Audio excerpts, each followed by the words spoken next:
Ang buhok ng ating client ay mahaba na. Matagal na rin siyang hindi nakabalik dito sa barbershop. Kaya ang gagamitin nating clipper guard sa ibabaw ay number 8. And then iti-taper natin ang gilid nito.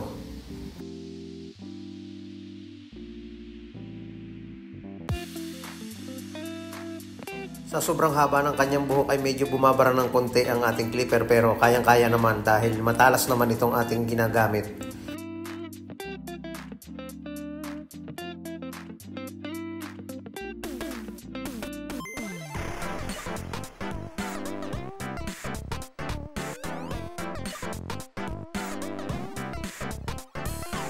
Next natin, 1.5 na clipper guard sa gilid. Paikot na natin gagawin yan. Medyo mababa lang yung gagawin nating paghagod dito sa mismong likod ng tenga, and then normal na paghagod naman o pag-C-motion dito sa parting likod.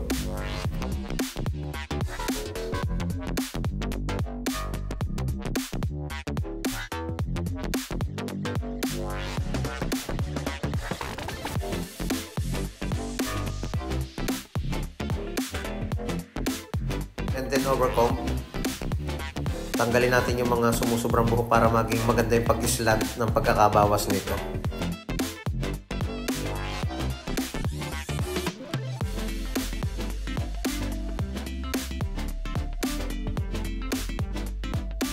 Gamit tayo ng trimmer.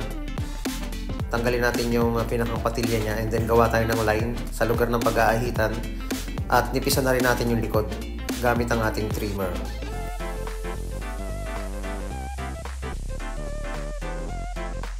Back to clipper tayo, gamit tayo ng 0.5 na clipper guard sa paunti-unting pag-blend.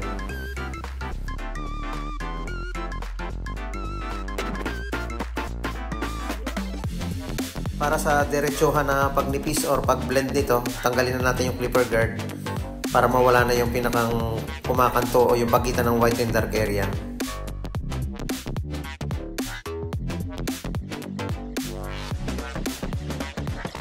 Tapos natin basahin gamit ang bulak, ahita na.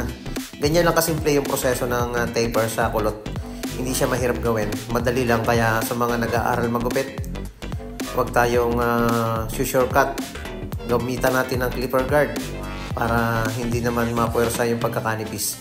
Saka yung pag-control ng paghawak ng ating clipper, yun ang napaka-importante.